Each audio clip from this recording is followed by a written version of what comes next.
La la la, la la la la la. La la la la la la la la la la la la la la la. Wow. You ended on a VG there. Are you just auditioning to be the fifth VG? Or did Barry Gibb come in?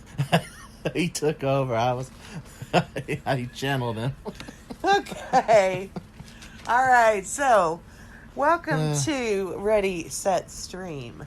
Yes. This is a new podcast. First official podcast episode.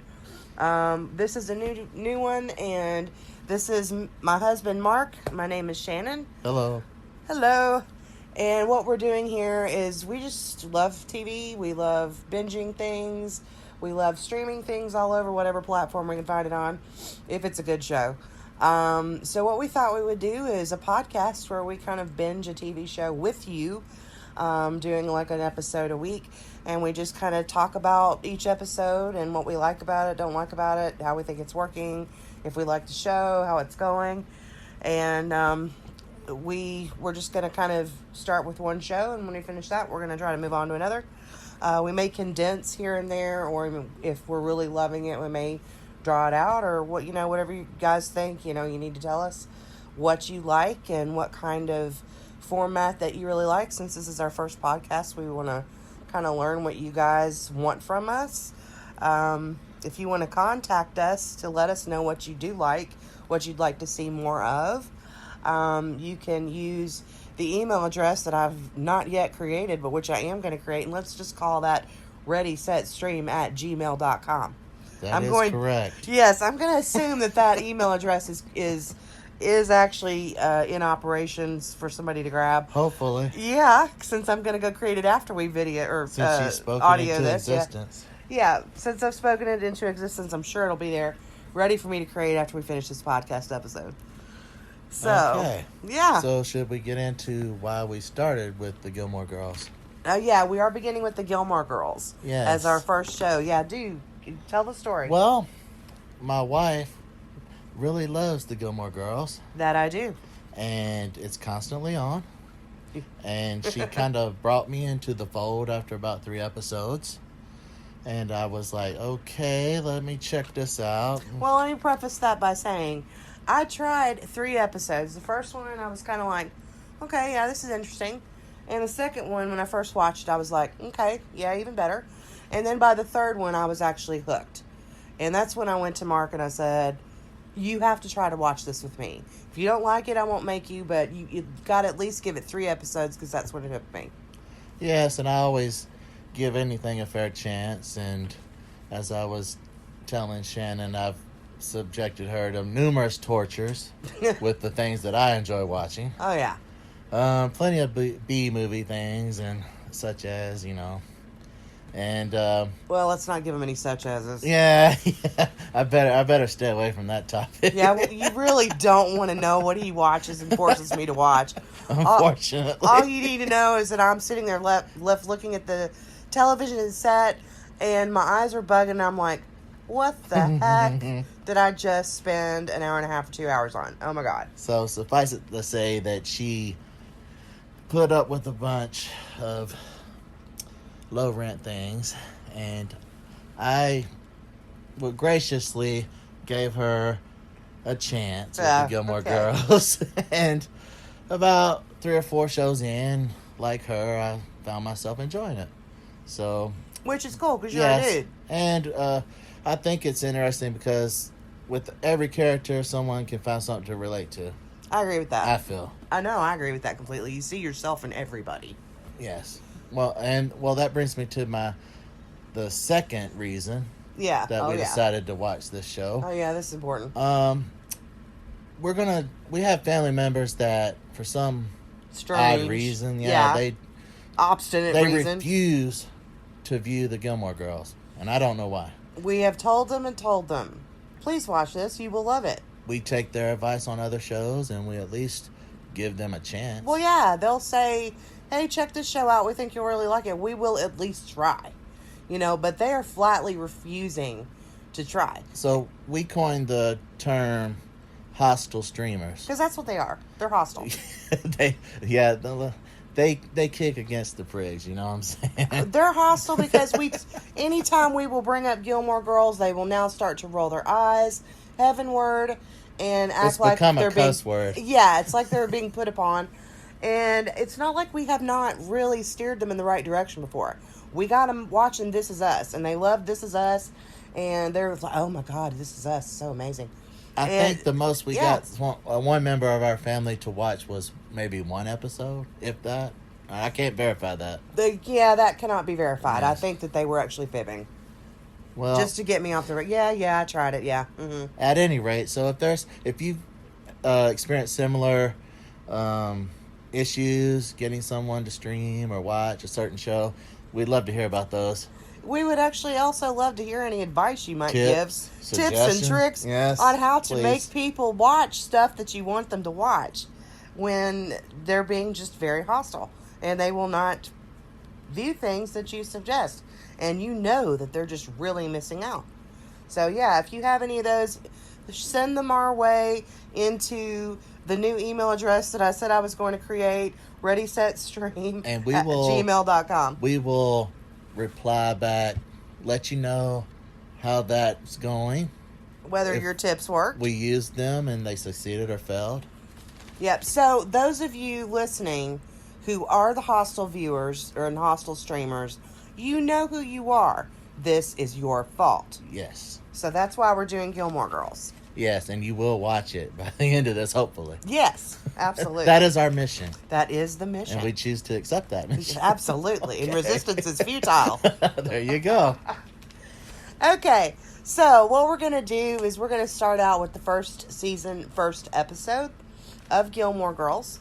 And we've watched this before. I personally have probably watched the Gilmore Girls all the way through maybe about 5 times. This is my second go around. This is his second. This time, though, we really sat down and just kind of analyzed the episode and really kind of got into it as we had never done before. Before, we just kind of view it for entertainment and just, not looking to really analyze anything or pick it apart or anything of that nature to see why it worked well for us. Should we say spoilers and all that?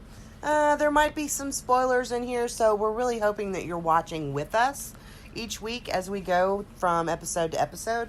That way we don't spoil the current episode for you, but unless you've been living under a rock, then you more than likely, if you're listening to this, you're probably already a Gilmore fan.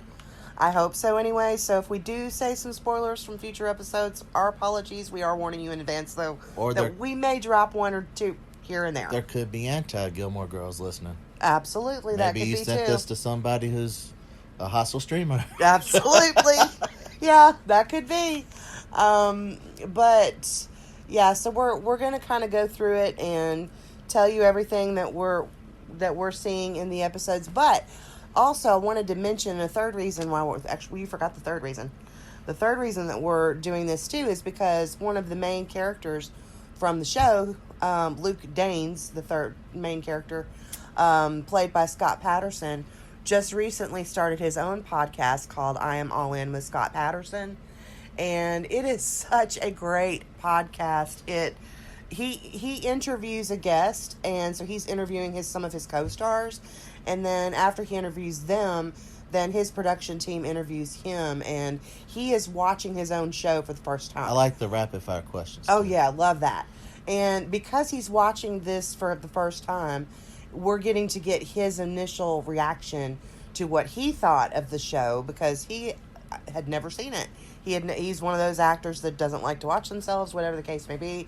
He explains it on his podcast. We're not going to give too many spoilers on that. We just want to tell you what our impressions are of his podcast. So we'll give you a couple of tidbits at the end of each episode. Sorry about my brain fart there. No, you're fine. All right, so do you want to get into it? Tends to happen. Oh, yeah. Well, it happens to all of us, right? Okay, so let's get into it. So this very first episode starts out with a classic, iconic song by Sixpence None the Richer, There She Goes. And this is a song that has been heard on movies like Girl Interrupted, The Parent Trap. I don't know, that kind of a lesser known movie with, what's that guy who plays, Wayne and Garth. Myers. Yeah, Mike Myers. Yeah. It's a lesser known movie of his called So I Married an Axe Murderer. It's in that movie, and Yes. Cold Case, I Funny think. movie. Yeah. So they chose that song to open it up. What do you think that says about the show just kind of starting out?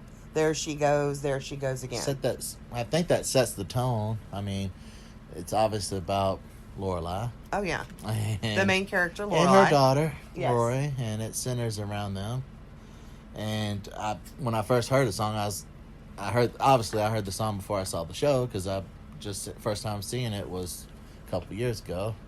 So I think it's kind of cool for them to open with a song that's immediately kind of mass appealing, kind of Yeah. draws you in. yeah, it's But good. Yeah. and she's just kind of walking down the street, and I love how they immediately work in the sign that shows what city or little town that she lives in, Stars Hollow. Looking back now, it's a different time period.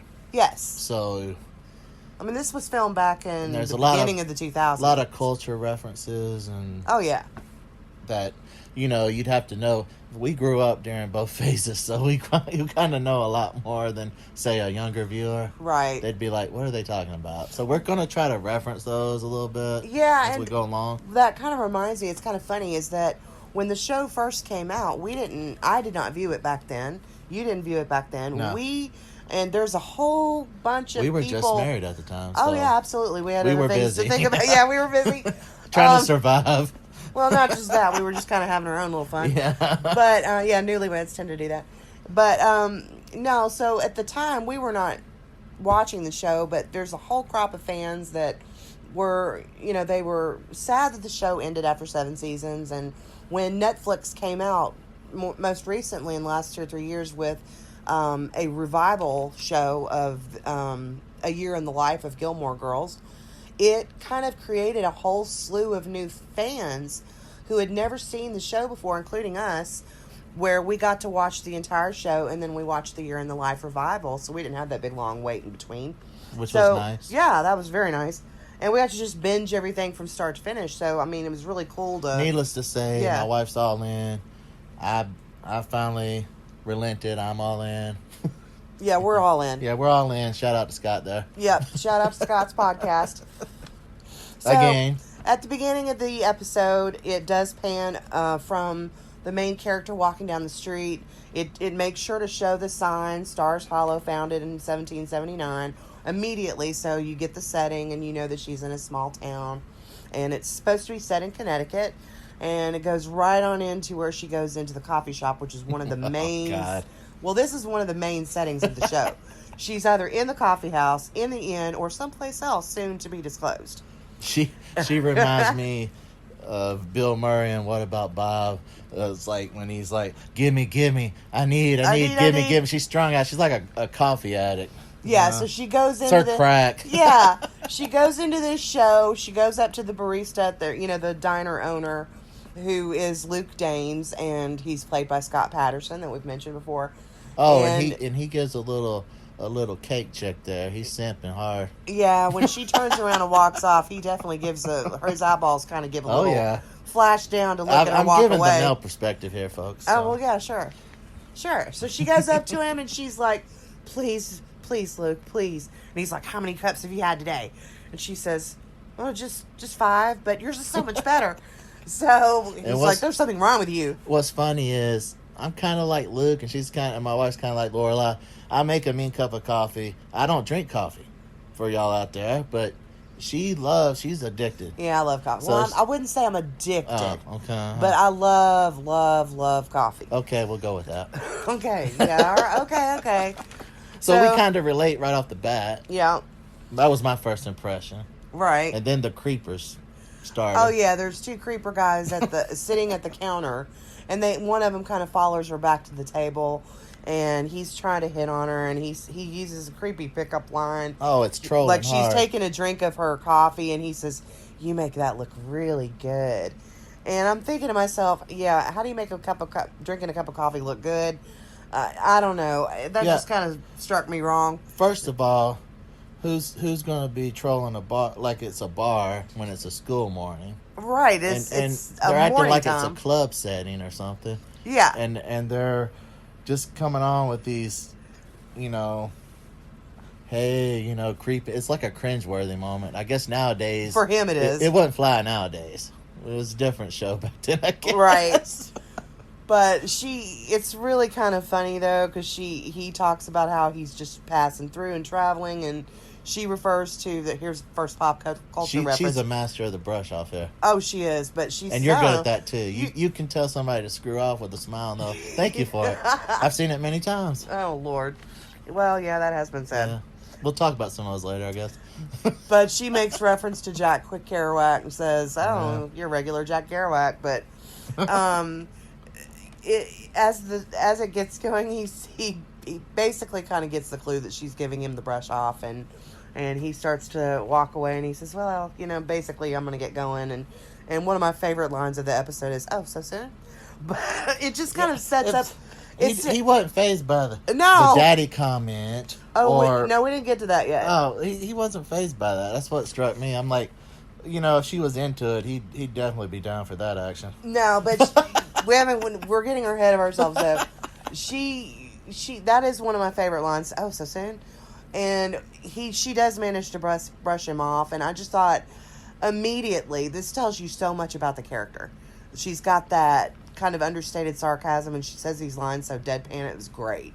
I just love that. I'm a fan of sarcasm. And as soon as he finally leaves, in walks her daughter, the other main character, which is played by Alexis Bledel. Yeah. Oh, I didn't mention that Lorelai is played by Lauren Graham, which she's amazing. Phenomenal. But yeah, she really is great. With how she delivers lines, the speed, the my God, accuracy. I don't know how they.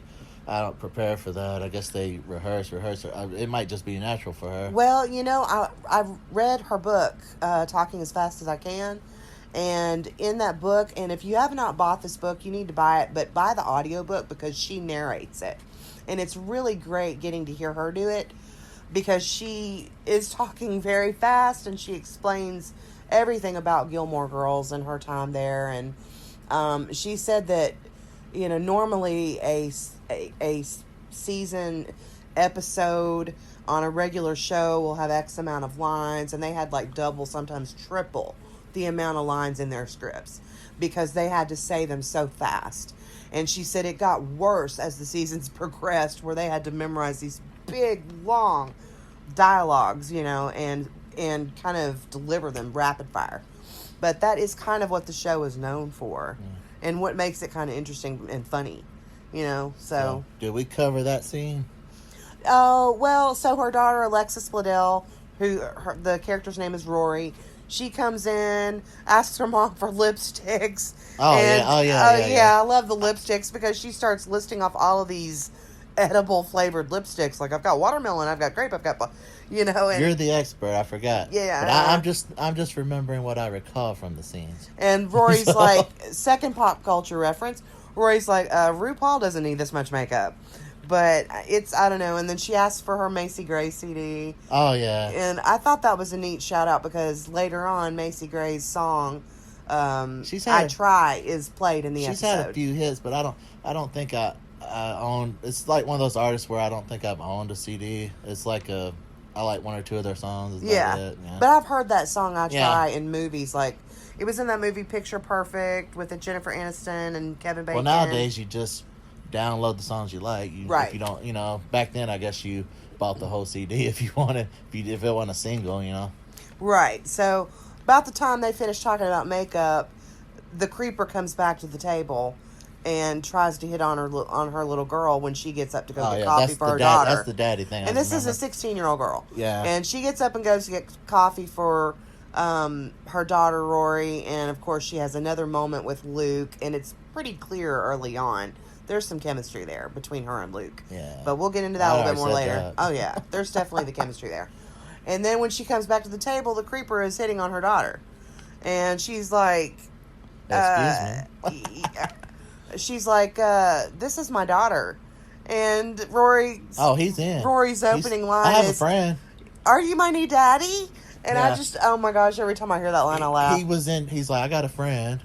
We're cool. I Lorelai. don't know what he's some kind of kink there going on. Yeah, was he kind of suggesting a foursome yeah, there? that's with a mother and a daughter? This creeper needs he need to take a beat. Lorelai looks at him and is like, she's 16. He's like, bye. Yeah, but I think if they were cool with it, he'd be cool with it. See what I'm saying? Yeah. Some really vibes going on there. Wouldn't fly today, like I was saying.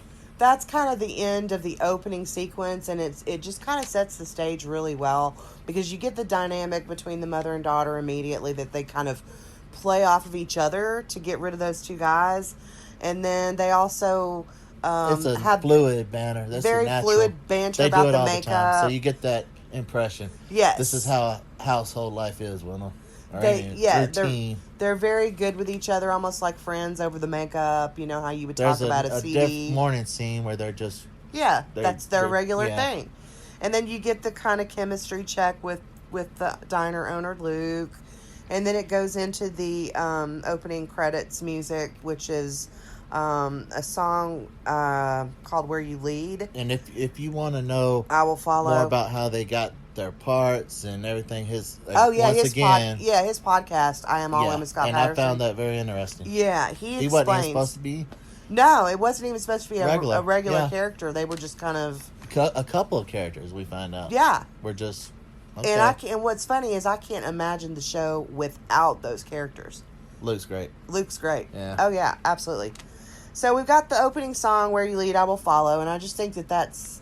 It's Carole King and her daughter, and oh my gosh, don't kill me for this, but I cannot remember the daughter's name. Don't ask me. Yeah, I'm not good with names. But I do know I have my brain flash going on. But I do know that it's sung by Carole King, who later in the series does actually make an appearance as a kind of somewhat regularly reappearing character. Not a regular character, but she kind of pops in here and there, on various episodes. But I thought the "Where You Lead, I Will Follow" was kind of perfect because it sets up that relationship between the mother and the daughter and how they're not just a mother and a daughter, but they're friends. And they kind of just, where you lead, I'm going to follow. That's pretty much says it all. But the next part is one of my favorite parts. We're going to introduce Suki here. Oh, yeah. Yeah, Suki. No, actually, not even Suki yet. Not? No. Am I getting ahead again? So, yes, you're getting ahead, but so it cuts over to where Lorelai works, and now she's all decked out in a nice outfit, Oh, okay. Yeah, she's not in her wintry coat and jeans. Oh. Now she's working at the Independence Inn. She's got her Michelle, suit right? on. Yes. Oh, I remember now. And the front desk. It's all coming back to me now. Oh yeah, the front desk manager Michelle is French Parisian, and he's played by Yannick Truesdale, who is coincidentally the first true sarcasm of the show, right? Oh my gosh, he's wonderful. I knew immediately he was going to be one of my favorite characters, and he remains one of my favorite characters. He's the first interview. He's the first interview on Scott Patterson's podcast. But he is absolutely hysterical. His sarcasm was just perfection. Because the very first scene that you see him in, he's on the phone talking to a potential customer who's wanting to stay at the inn. And he's like, "No, I'm sorry, we're completely booked." And he just keeps repeating it. And they must say, "Well, can you look?" And at first he's like, "No, I will not look." And then I guess they finally convince him. He puts the phone down, and then he picks it back up. "I looked. No, I'm sorry. We're completely booked." And I just thought, oh my God, he's without great. even looking, yeah. No, yeah, he didn't even look. He just kept flipping through papers. And I was like, yeah, that's perfect. I loved the deadpan sarcasm. Yes. It was great. And how he draws out his sentences, you know what I'm saying? Right. And then Lane is introduced. Lane is... was Lane before that? Yes, actually. Lane is Rory's best friend, who also lives in Stars Hollow. Wonderful Korean girl, 16 years old. But you can tell immediately what this girl is going to be like, because as she's walking to school with Rory, she's putting on a band t-shirt, which apparently it's pretty clear from the get-go that this is not allowed to be worn at home. She cannot do that. She has a very strict home where rock music is, considered evil. And she's talking to Rory about arranged dates for a hayride that she has to go to. So is this where we meet? Is this before we didn't meet Sookie yet? Not yet. So we met Miss Kim first. Yes. All right. We we just meet Lane first. Okay. Yes. I'm not remembering correct. So we meet Lane. And I loved Lane. I loved Lane from the get-go. She was just so cute. And you could tell this is one of those very strict mommed daughters. I mean, you know, something's going on. The complete antithesis to Lorelai and Rory. Yes. Her mother is extremely strict. So we did miss Kim then. I don't know if you actually see. Now that I think about it, I don't remember if you actually see Miss Kim. Well, I remember the scene. Or if it starts out. Is it starting out where they just are walking down the street together, Rory and Lane? I think so. And then I don't think you actually see Miss Kim. And then we go back to the kitchen. No, I don't think they're on their way to school. No, I mean, Lane has just left her house and she's putting on the band t-shirt so she'll be cool for school. Okay. And then they go to school and they're talking about how Mrs. Kim has set her up for dates. Well, I'm all mixed up right now. You are? Yeah. Because I thought we met Sookie there. Then we met Miss Kim and... Oh, no. Sookie is coming soon. Okay. But first they get into school. But I do remember Miss Kim. She's... Oh, yeah. We'll get into Miss Kim later. She's total... There is a lot to be said about Mrs. Kim. Let's just say the way she does things and the way Lorelai does things, yeah. Yeah. There's a butt heads there. Oh, yeah. Definitely. So Rory's in school. Okay. And she's in class, and the teacher gives out an assignment for them to do. There are girls seated all around her. She's painting her nails, and they're doing the classic Mean Girls thing, and they're like, what's she doing, you know? And they're like, somebody looks over, oh, she's doing the assignment. And Rory just kind of smiles to herself. Yeah. So that kind of sets you up knowing that Rory is I didn't take that very as, studious. It's a small town. I didn't take that as... they didn't know her. They didn't know her because everybody knows everybody in a small town. I took that as, this is their routine. They knew she was going to do the work, but they're like, what are you doing? What are you doing? I'm doing my nail. I'm doing my listed. Oh, she's doing her assignment. Ha ha, it's an inside joke. Right. So that's how I took it. And then Rory just kind of smiles to herself. Yeah. So you know. Because it's happened before. Exactly. And they know they're needling her, and she's like, yeah, whatever. It kind of seemed like But that's Rory. Habit, a habitual thing. Bookworm. That's Rory. Yeah. So you know immediately Rory is the studious type of person. Yeah. Okay, so then we flash back to the Independence Inn. Okay, here we go. And then... Here we go. Then Mark actually has a love-hate relationship with this next character. And that's why he's been so keen to get to her. I loved her at the beginning of this first episode. No, come on. Let's be truthful. No, very good friend. Very good friend. Oh, don't let him kid you. No, very good friend. But I didn't think she was going to survive because I thought she was going to kill herself off. Okay, no, blow herself up in the That's kitchen. That's not all. Do not let him fool you. He did not like Sookie. There were times that he liked her, but most of the time he was like, "Oh my God!" It's not Sookie. a love-hate relationship. It's more like a like-hate relationship. But you did say though that watching it again the second time, I did know her as Tammy and other films before Gilmore Girls. So Melissa McCarthy. That might have influenced me because seeing her as a you know, it just I didn't know it was totally different than anything Melissa McCarthy, which speaks to her as an actress. So well, we saw her in the movies that she's made. You know, before Melissa McCarthy, The Spy. So she had become big in film. Oh yeah.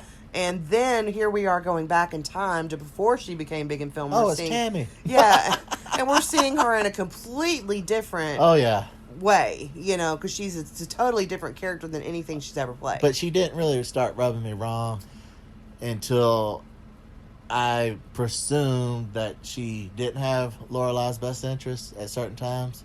My perspective, because it seemed like she was all for Luke, but then she would do something shady here and there, and it would just tick me off. And I maintain that you just misunderstood her. But I will say this: every one of the characters I will pick out per episode and hate on them, and that gets a good conversation. And this is kind of why we started doing this, because it gets a little heated discussion going. This is true. There is at one point or another, he'll get mad at almost every character. I try to stay away from Lorelai because wifey does not like that one.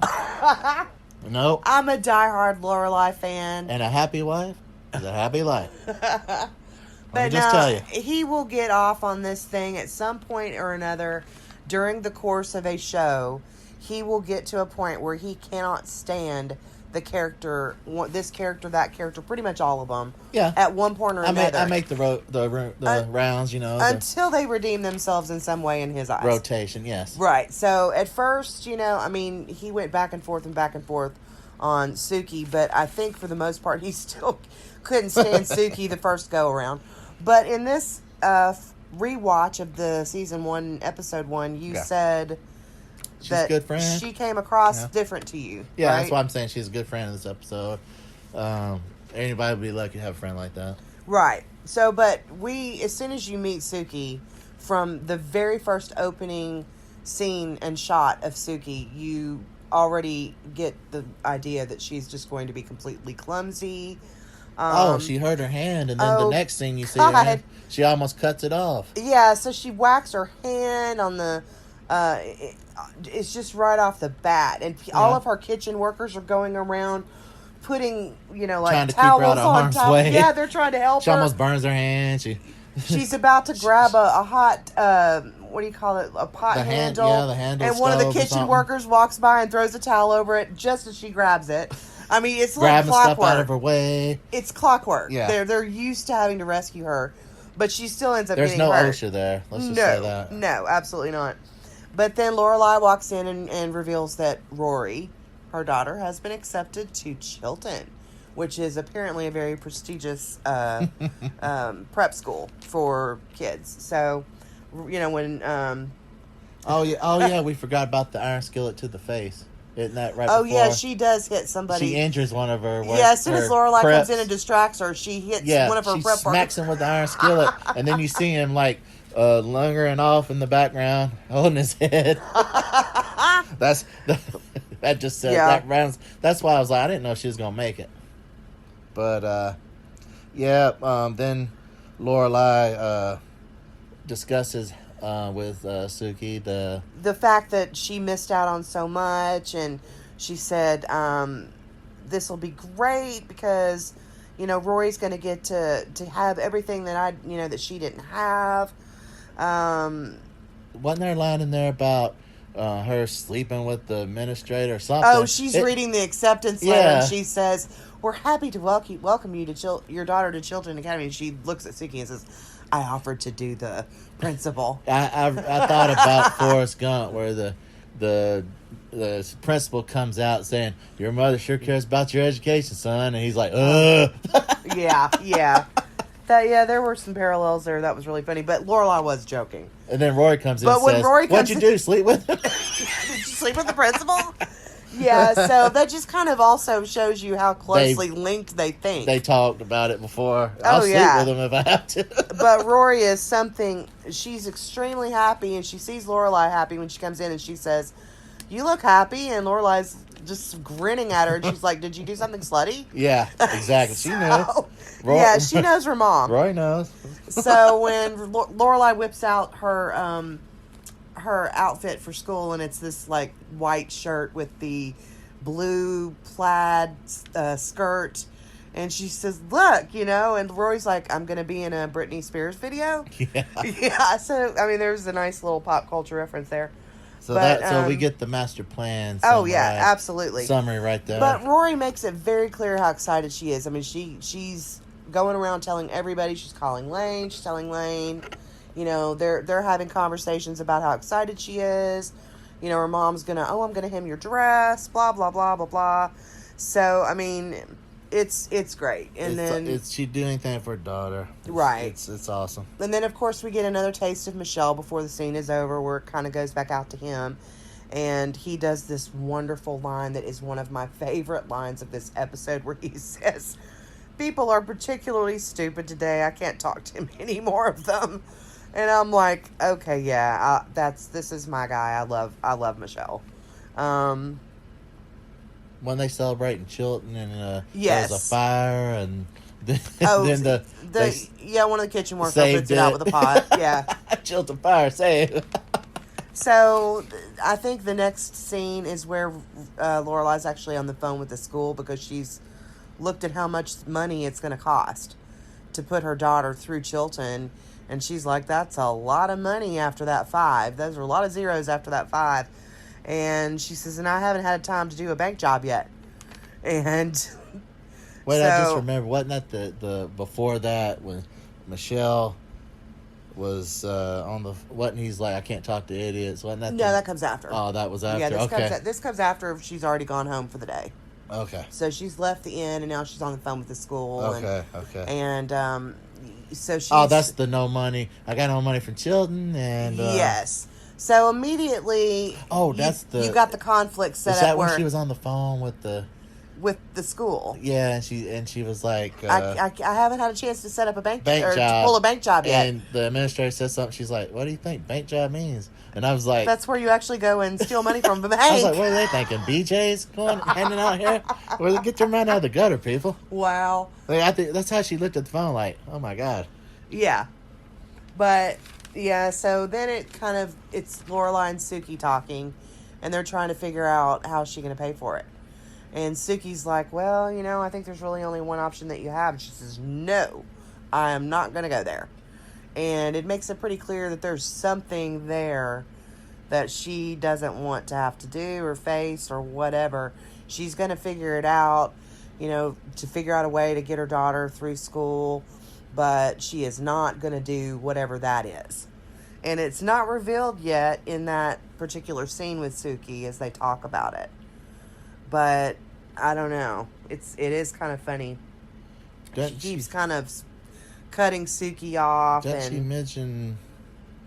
She mentioned something about... No, I equate that with a Stephen King novel. Yeah. And like some of those novels are like Misery, The Shining, and The Stand. You know what I'm saying? Yeah, so obviously as you're watching this, you're thinking, dang...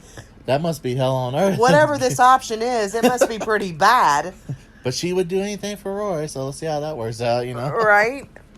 But, so Rory goes off to school the next day. She's still extremely excited about going to Chilton.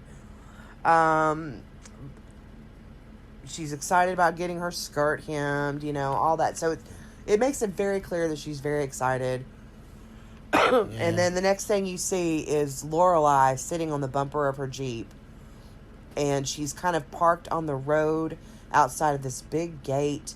And you can see this big, sprawling mansion estate. And she's drinking coffee. And she's just kind of sitting there contemplating.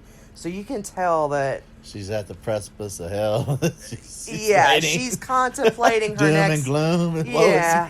She's thinking about her next move, and she's thinking to herself, I do not want to do this. I think we've all been there. Yeah. Having to do something for someone else and put them ahead of us that we didn't want to. But it speaks well of her character that she will... This is something that she equates to a Stephen King novel, but to get her daughter through school, she's willing to do anything. Face your fears, right? Right. She's willing to do whatever it takes. And apparently, whatever Suki it was there again. Suki was a good friend and Suki supporting steered her the right way. She's without forcing it. She kind of said, "You know what you got to do," And she didn't want to hear it, but she ended up doing it. And how many times have I done that for my daughter or my son? So I mean, that's what you kind of meant earlier when you said you can see yourself, in almost every character. Looking a way. At second run through, I'm appreciating that about her now. Yeah. So we find out that what the horrible thing is going to her parents. It's strained at best. Oh my gosh. It's very relatable. I mean, the mother... For me personally. The mother opens the door and says, Lorelai, this is a surprise. Is it Easter already? Yeah. So immediately you get the sense these people do not see each other except on major holidays. Yes. Me, not even that on my side. I very relate to this. Even worse for me. Yeah. So, I understand completely. That's how I'm saying. You can find something about this show that personally relates to you or someone you know. Well, and it kind of endears the characters to you more because you're like, that's me. Yep. I've been through that, So, I mean, it's really cool, and I think a lot of people can relate to the Lorelai character because, a lot of people have strained relationships with members of their family, and so they can kind of really relate to that. I relate to that as well to a certain extent. I've got some extended family that I used to have some extended family anyway that kind of reminded me of her mother in this show, and it was kind of like, wow, I really see myself there. And then anytime Lorelai and Rory, her daughter, would interact, I would be kind of like, oh my God, that's so me and my daughter. So it's just, yeah, it's a lot for everyone. When you go to family, you shouldn't feel afraid or ashamed to go to family for help. Or like you're having to swallow your pride, yes, or diminish yourself. We received help, and I'm not one to ask for help, and it was very touching. I really appreciated that. Yeah, we had some family members that helped us out at one time. And, I mean, we were kind of screwed at that point. Oh, yeah. Big time. And if they hadn't helped us, we would have been in a world of hurt. And they helped us out of the goodness of their heart, and they didn't hold it over us. They didn't. They didn't hold it over us. We actually went to pay them back, and they refused to be paid back. They did it out of love. Yes, they did it out of love, and they refused to be paid back. And it was touched me. Yeah, it was very touching. But so not everybody's like that, but you do have those family members that you have maybe a gulf between you. And then that's when we meet Emily for the first time. Yes. Speaking of that. As soon as I saw Emily, But when they first sit down together, it was just a very stilted conversation.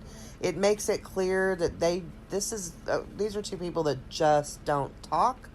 I mean, it's already established they only see each other probably on holidays, but they don't even know how to talk to each other. It's like they're strangers. Yeah. It's Easter, huh? Yeah. And then the dad comes in. Oh. Is it Christmas? And he asks immediately, is it Christmas already?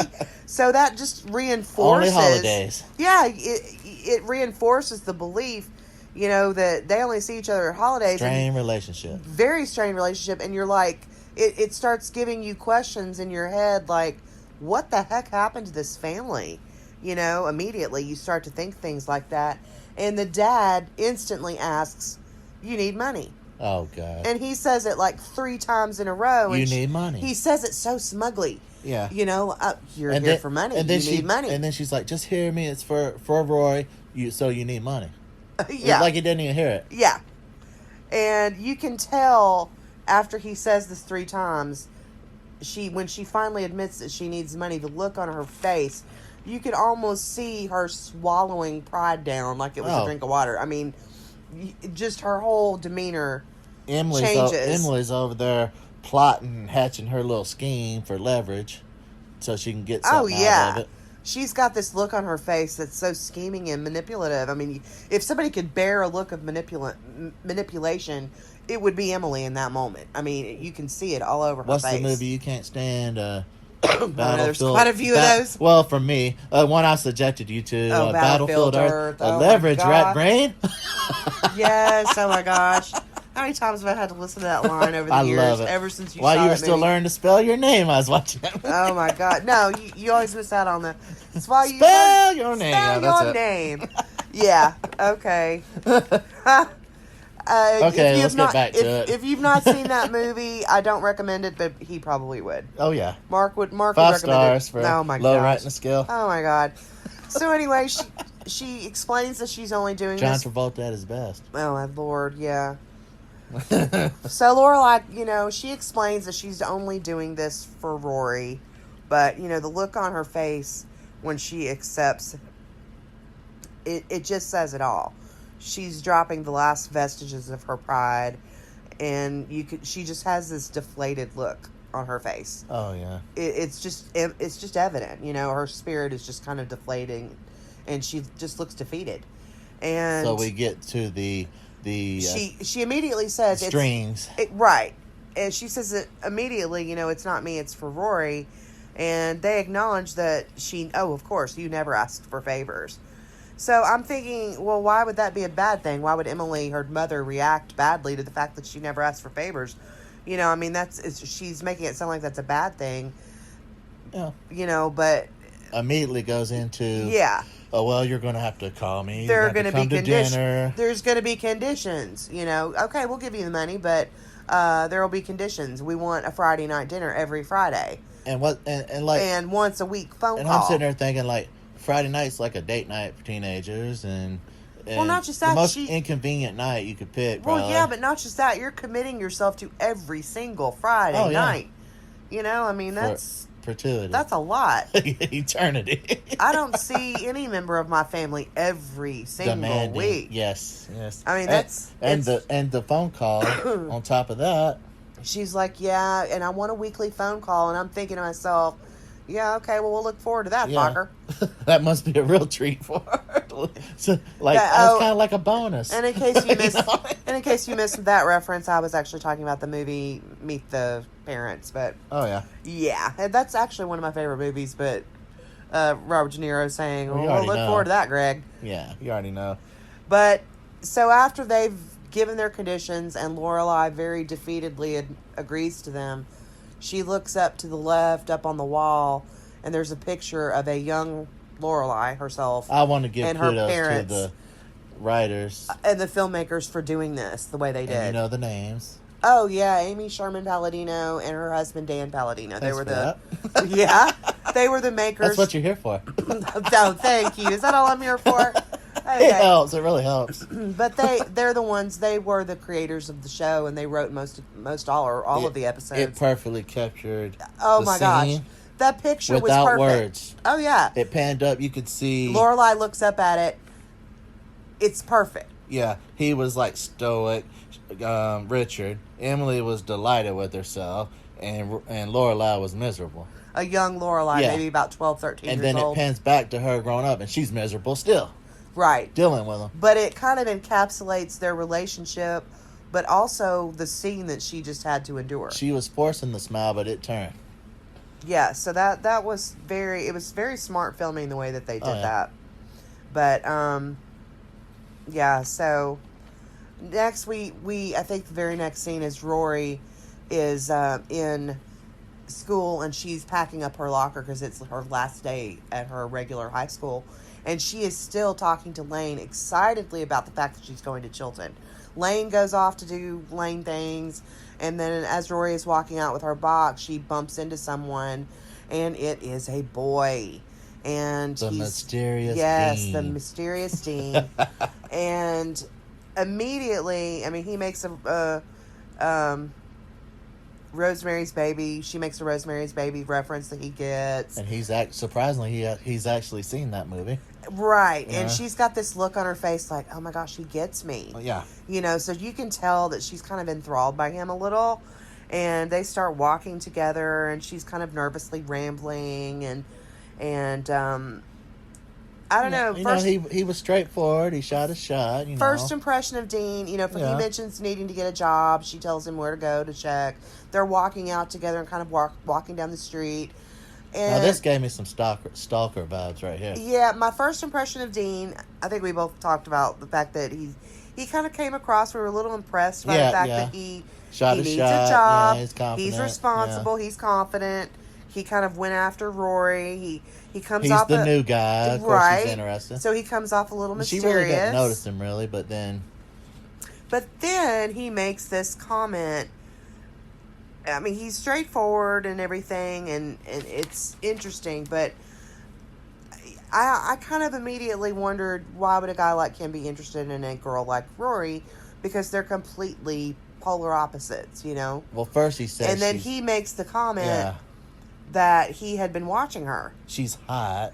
He's hot. Then, she's hot. Then her intensity or something like that found attractive. And yeah. I was like, really? And he tells a story about a book she was reading out on the guys quad. Were playing in bloody, and she didn't even look up or something. And I said to myself, I've got to meet a girl any girl that could read that intensely. I have to meet her. So I've been watching you. I took a different take on it. I was thinking he wanted somebody that focused on him, maybe. Yeah. That's what I took away from any girl that can focus that intensely, I want to meet her. But Roy, because she'll focus that intensely on me. Yeah, but Roy even said herself, maybe I'm just self-centered. Maybe And I'm I think she pegged that one. pegged herself. Yeah. Oh yeah. Yeah, there are times throughout the, And she the didn't show. care. You know. There are times throughout the show that you kind of do think It wasn't that I didn't Rory's notice. selfish. I just didn't care. I mean, I love Rory. Don't get me wrong. It revolves around her. Rory is one of my favorite characters. She sees her mistakes later, but at the time, she does come across very selfish. So maybe she was self-aware and kind of pegged herself later in the episode. Right. But so Rory then, you see Rory back with her mom at that point, and she's got a completely different persona around her mom now. The first thing I like they're this. At Luke's. I like this. First thing, she's like, we got to go to dinner with moms, and she's like, what holidays in September? Yeah. I love that. That was great. Because that lets you know it's not just Lorelai. They all know the deal. Yeah. So she says it's just nothing big. It's, we're just going to go over there. And she doesn't mention anything to Rory about the money. The fact that she's made a deal about the money. Yep. But that's when Rory starts to question, well, maybe we really shouldn't be spending the money right now. And she's kind of got this little tood going on, And Lorelai even asks her, hey, what's with the tood? And she's like, she's kind of brushing it off. And all of a sudden she's not excited about going to Chilton anymore. And she even kind of drops the bomb in her mom's face that, she doesn't want to go. And she's like, where's this coming from? Okay, they're both hiding stuff from each other. Oh, yeah. So she's hiding from Rory the fact that she went to get money. So I'm like... And then Rory's hiding the guy from her. Shady say, what? Right. Exactly. Because they are both hiding Chilton, something. Where's this come from? Right. Why are you not wanting to go to Chilton? And why are you wanting to go to dinner with Mom? What's going on there? Right. So they're both kind of hiding something from each other. And you kind of get the feeling as you're watching that scene that this is unusual. That there aren't many times that the two of these people hide anything from each other. They're very close. They have a very close mother-daughter bond, friendship bond. But this sets the precedent that Rory's out. When things don't go her way, she acts out. Yeah, she'll start hiding things from her mom. Yeah. Yeah. But she tells her everything. Lorelai will hide things from her to keep her safe. Yeah. But Rory will just hide things from her mom whenever it's self-serving. And that goes back to her self-centered comment. Right, that's true. Hello. So maybe she was self-aware and begged herself. Yeah. But anyway, she's Lorelai's obviously upset at the reaction about Rory not wanting to go to Chilton now because she had just made the ultimate sacrifice of going to her parents and groveling to beg for money. And I know why she don't want to tell her mom, because you don't base your decisions on men. Lorelai's always told her this. Exactly. I'm assuming. So they leave Luke's diner and they're walking down the street and they walk past Miss Patty's dance studio. And gosh, I'm terrible. I did not. Wait, she gives. I don't know the actress that plays Miss Patty off the top of my head. She gives every excuse. Oh yeah, she gives every excuse. Except the real issue, underlying issue. She's great at deflecting. Oh yeah. So she throws it back on her mom. Because what kind of kid worries about finances? Because she's starting to talk about. Do we really need to be spending that money right now? Well, that's her mom's business, not hers. Dean, no children. Yeah, that's in her head. She was so excited up until the very moment she met Dean. Oh yeah. And then all of a sudden, after meeting Dean, out the window, she doesn't want to go to Chilton anymore. I'm the only one thinking you can go to Chilton, but date him. You don't have to be in the same school. Right, it's not like you're going to disappear off the face of the earth. You live there, and he does too. That just seemed kind of weird to me. I don't know. No, I'm with you on that. You don't give up your dream, and especially if you live there. Well, it's not like you're going cross country. Their whole plan, as Lorelai earlier in the episode. But kids don't think, I guess. Well, yeah, I mean, they don't. Young, but you're ruled by your hormones. Oh, yeah. You know. And her hormones gave her a big dose. Of Dean. Yeah, absolutely. She was digging on Jimmy Dean. Right.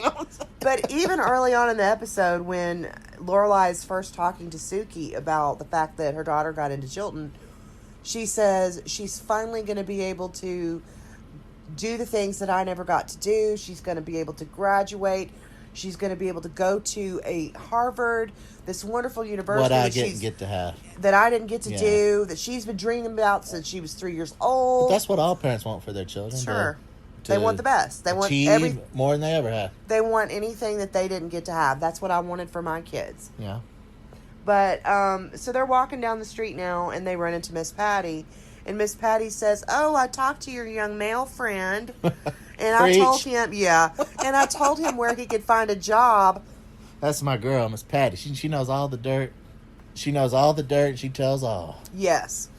And Rory gets this very uncomfortable look on her face and tries to make excuses to get away from Patty very quickly because she knows her mom is smart and not a dummy. Cold busted. And her mom says, "You can run, you can't hide," something like that. What was it that she said?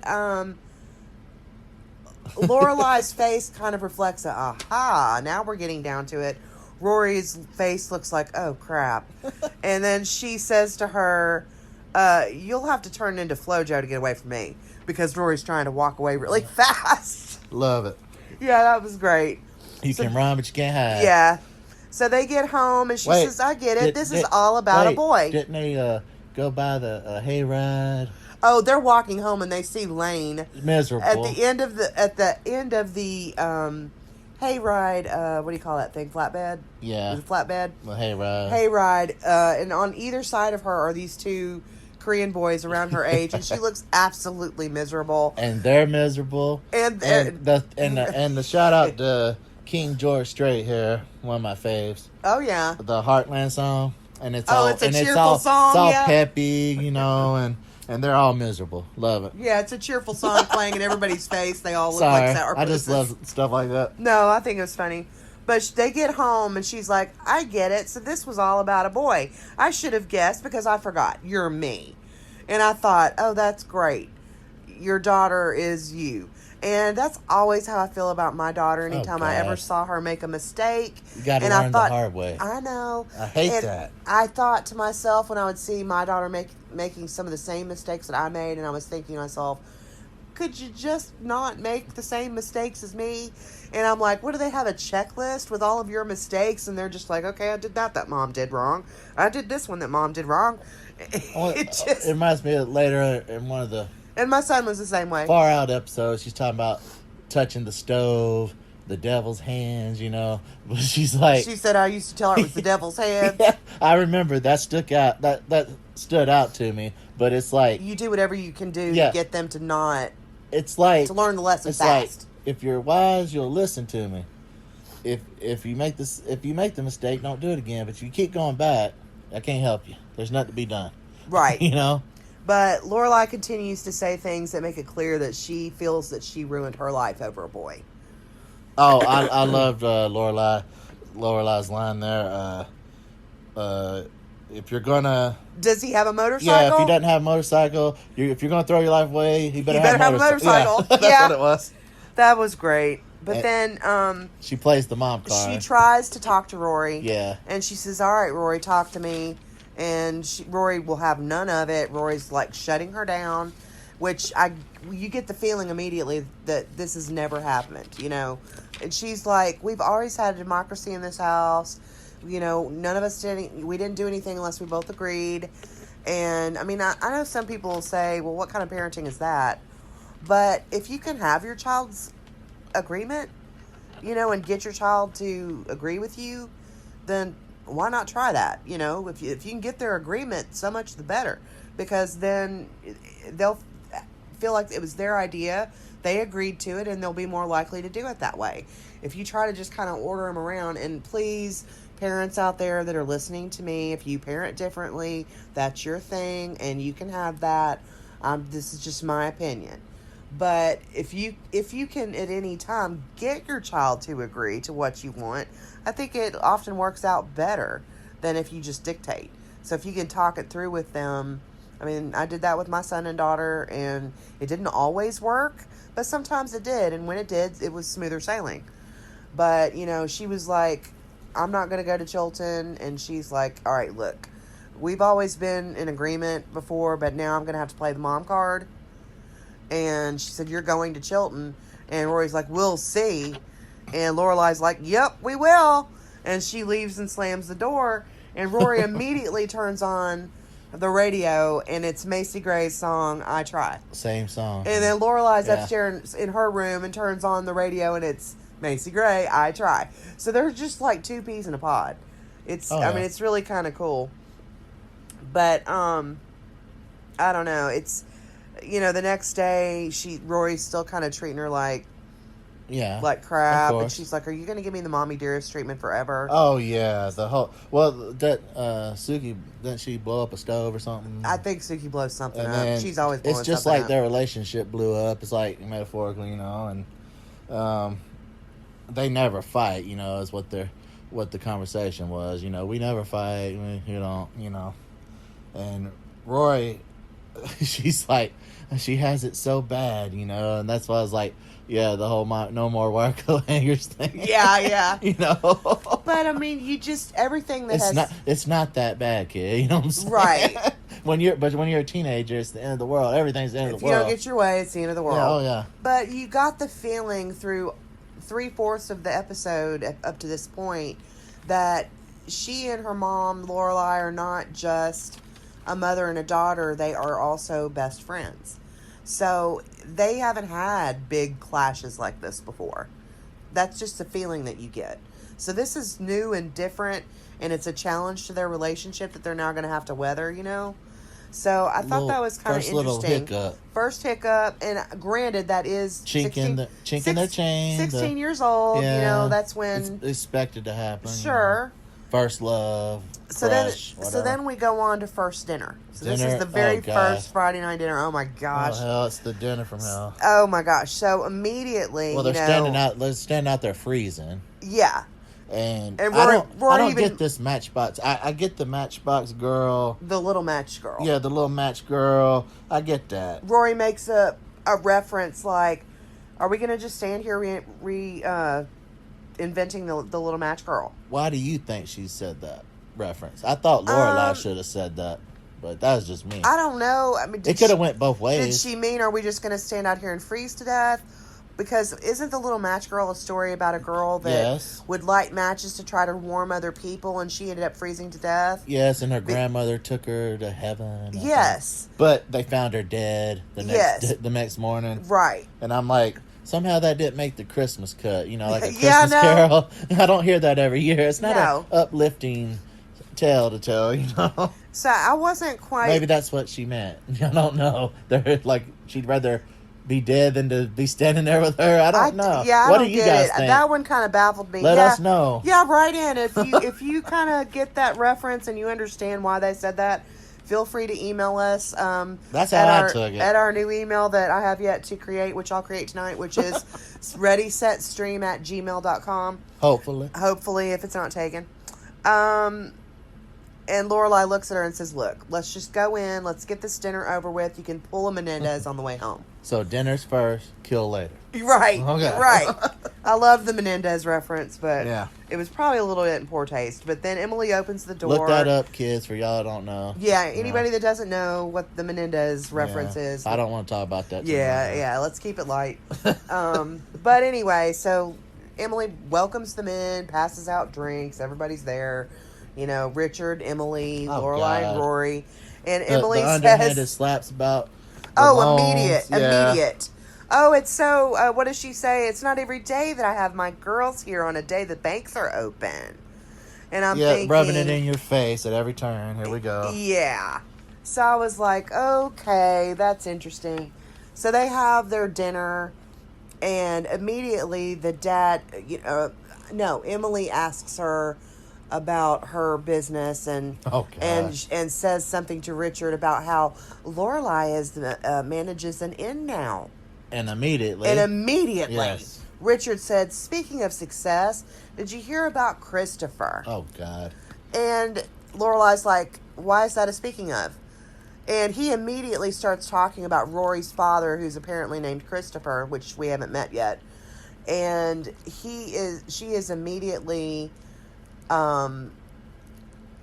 offended because he's waxing eloquent over the fact that Rory must take after him. Yeah. Oh, yes. He made the comment. He's doing so well. He's so successful. You must take after him, Rory. I give that, which was a huge slap in the face to Lorelai. I give that 2 thumbs up. It's excellent. Thumbs up, as in a bad way. Yes. Sarcasm there, but this is somebody. A for effort. This is Lorelai has clawed her way up to being what she is today, which I would call a big success. I know it's something that I had to do. From maid to Being the running yeah. of an inn. Manager, yeah. And I did something similar. I started out as the receptionist of a company, and I worked my way up into executive management, as an executive director. You go, girl. Toot toot. Oh, thank you. But it goes to show there's a lot of women and men even out there. Well, there are men in this situation too that start off, they may not have a degree, and they work their way up. Well, back up, and that's a success. When Richard was talking about what he does for a living, what did he say? They live, they die. We how's pay. The insurance company going, Dad or Granddad? And he says, "Oh, people die, we pay. People crash cars, we pay. People lose a foot, we pay." Da, da, da, da, da. And she says, Lorelai says, "At least you have your new slogan." Yeah, hashtag new slogan there, Richard. That was great.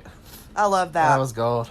But as soon as he says to Rory, "Christopher's so successful now, you must take after him, Rory," Lorelai takes that as a big slap in the face. She gets up for the table and excuses herself and goes out.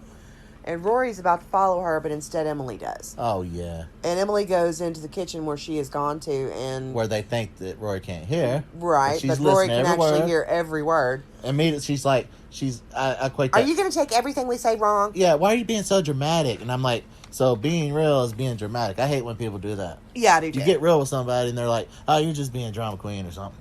Oh, that ticks me off. Yeah, that ticks me off too. That's happened to me before. And the sound that you just heard was my water falling all over the place. But luckily it was close, so no water got anywhere. All Lorelai heard in that whole conversation was disappointment. Oh, absolutely. But it was kind of sad. And then her mom follows her in there, and she says, I think you took what your dad said wrong.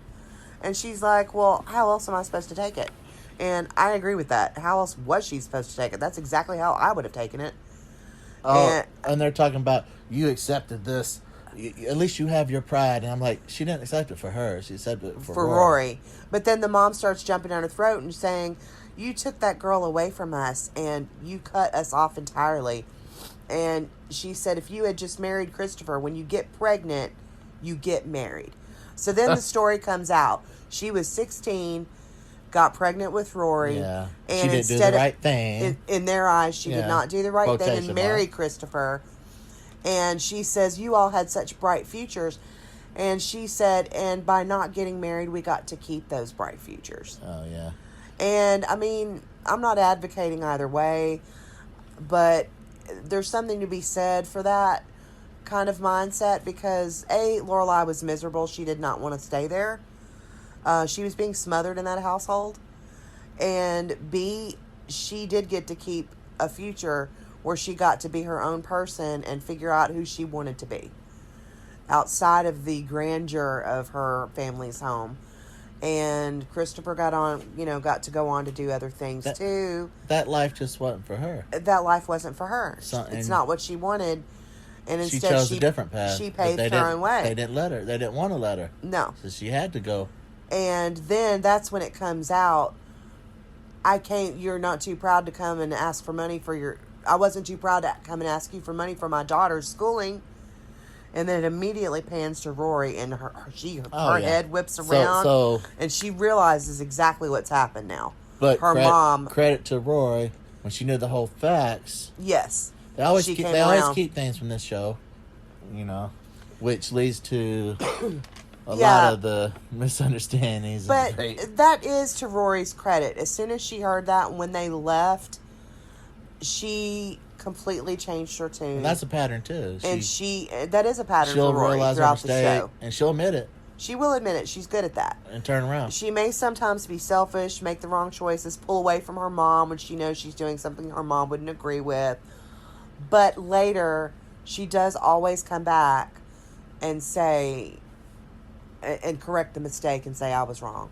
I shouldn't have done it that way, or whatever she says.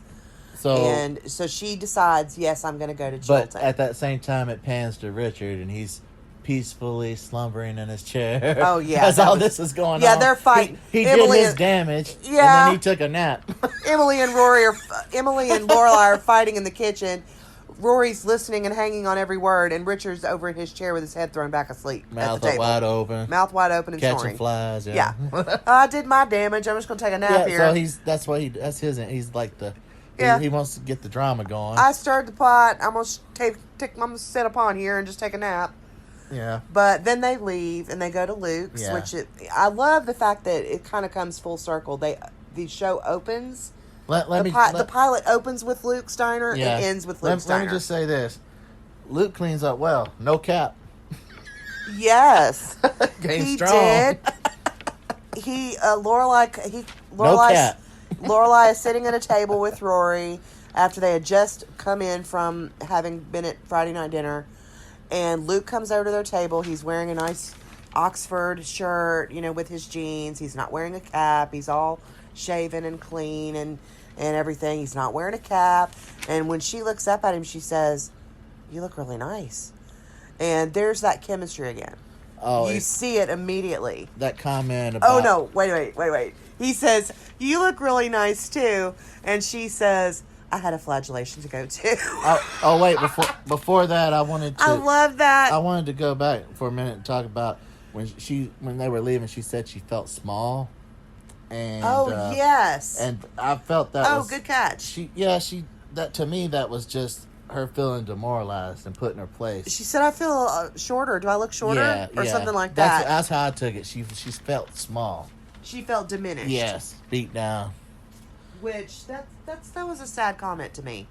It was said in a funny manner, but it's still a sad comment because it was true. Yeah, and...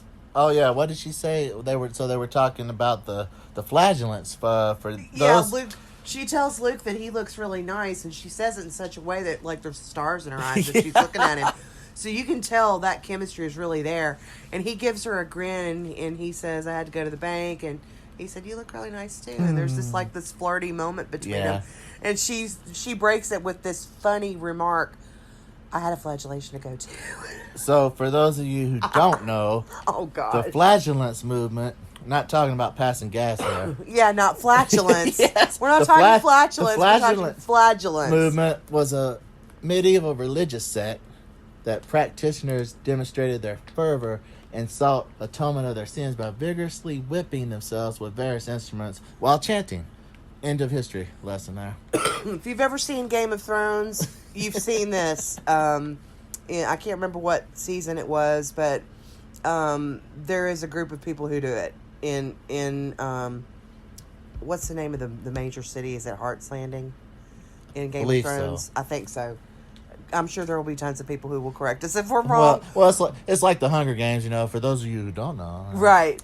But, yeah, there's a group of people, of religious people in that show that go down the streets doing it to themselves. So, basically, self-mutilating herself, prostrating herself. And whipping herself. For the sake of her daughter. For the sake of her daughter. Yes, at the hands of her parents. But, yeah, so, I mean, that was pretty much the end of the show, but I kind of loved the fact that... The whole thing there, at the end, them two, we are one. Oh, yeah. We're going to face this together. Yep, I love that. We got to each other's backs. It opened in Luke's diner. It ended in Luke's diner. They come full circle. And they were together in the beginning, just playing off of each other perfectly, like they were in total sync. And they ended the show playing off each other in total sync with the mom saying, "So tell me about the guy. So tell me about the guy. So tell me about the guy." So I thought that was kind of cute and fun. And all in all, that it was just a really good opener. All of the conflict is set up. You know that there are issues with the family that you're going to have to deal with for the rest of this show. Yeah, not sure if I was hooked yet, but it was enough to keep you going, to get you to that point. It was enough to make you want to say... Piqued your interest. Yeah, it piqued your interest, and it was enough to make you say, "Oh, I'm going to try out the second episode."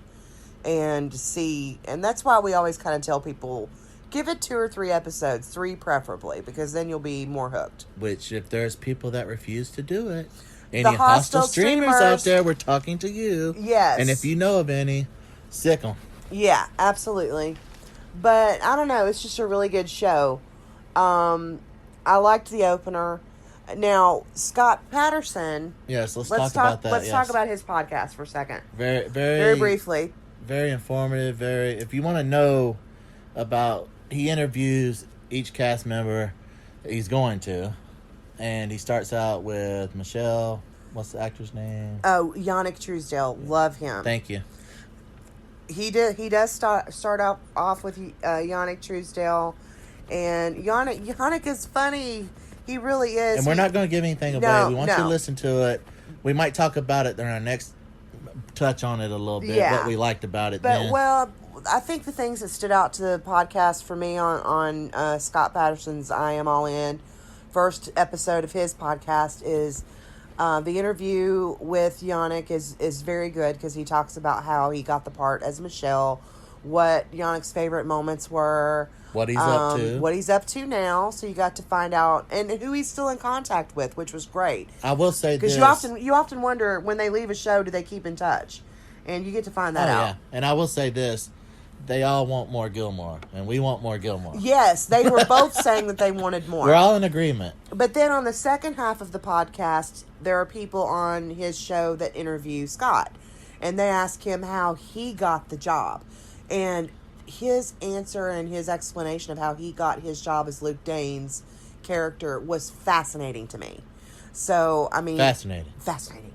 Absolutely fascinated. But no, seriously though, I was fascinated by how his explanation about how he got the role. And he did almost mention... didn't happen. It almost didn't. And he said that, it was sort of a temperature check, kind of a chemistry check between him and Lauren in the pilot, just to see if there was anything there.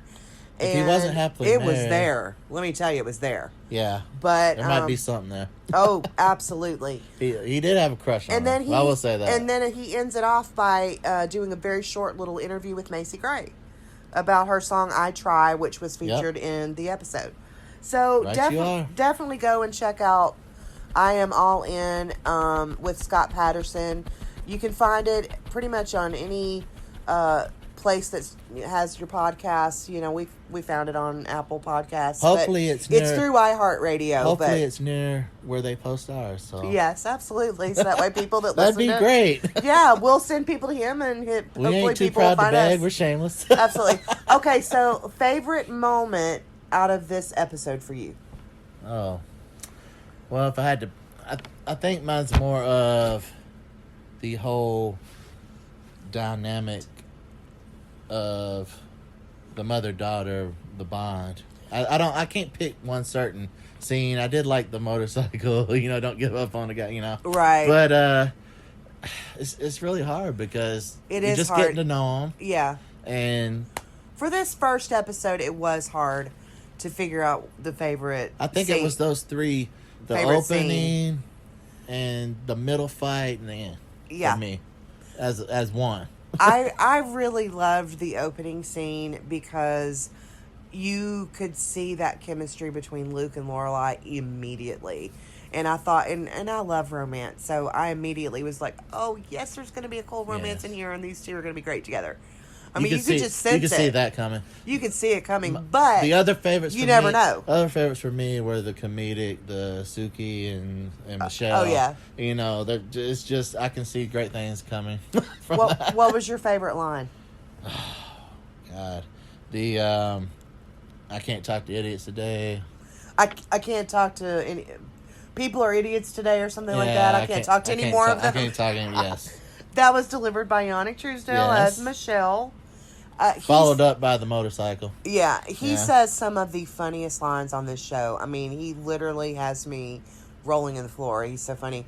I think if I had to pick a favorite line, I've got to go with Lorelai's line in the last scene, which was, I had a flagellation to go to. Because, number one, it's funny. It's a funny thing to say. So you like my history lesson? Yeah, I do. Thank you so much, Professor. But no. I'm not bald. I assure you. I have too much hair. Yeah. But no, I mean, I liked that line for several reasons. Number one, because it was just a strange reference. Number two, it really did kind of sum up what she had just gone through. But number three, it was funny because she delivered it in such a deadpan way, like this is something that you would say every day. And it was just like, so out of place. It was perfect. I'd say the most irritating, I'll go a different route. The most irritating was, so you need money. Yo, yes. Yeah. That got me. Like, the only reason you come to us, belittle yourself, is to ask for money. Well, a handout. And the mom makes it clear later And she's that self-made. she never asks them for anything. So I think it's kind of funny that he would have just assumed that she was there for money. If there was any... If she never comes to them for anything, why would she be there for money? If there was any other alternative, she would have took it. Oh, gosh, yes. Shy of selling herself on the street. Because she kept telling Suki, no, not doing that. Not going there. Yeah. I equate that to a Stephen King novel. Exactly. Right. So, yeah, this was a very good opener for a new show. I hope so. We'll see what we have to say about... We encourage your feedback. Well, obviously we loved it, or we wouldn't have watched all the way through. And you know we have, and I've already admitted I've seen it like 5 times all the way through. Yeah. We encourage your feedback. I blindly made my way through some of the scenes, but I made it. I got to the end. Yeah. But if you want to leave us your feedback, Total Recall, just email us at the soon-to-be-created Ready Set Stream at gmail.com. Let us know what you liked about the podcast. If there's anything that you would like to see us talk about that we didn't talk about. Anything we missed. Yeah, let us know if there's anything that we missed. I'm sure there is. Oh, I'm sure we missed lots of stuff. Share your thoughts on anything that you want to share, and we may pick out an email or two to read on the next podcast episode. I do look forward to that too very much. So everybody go home and Ready, Set, Stream Season 1, Episode 2, and we will see you next time. P.S. After we aired this episode, or not aired it, but when we were editing it, we discovered that Ready, Set, Stream at gmail.com was already taken.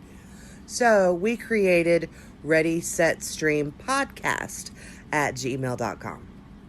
Thank you very much. See you next time. Bye. Bye bye. Bye bye. Bye.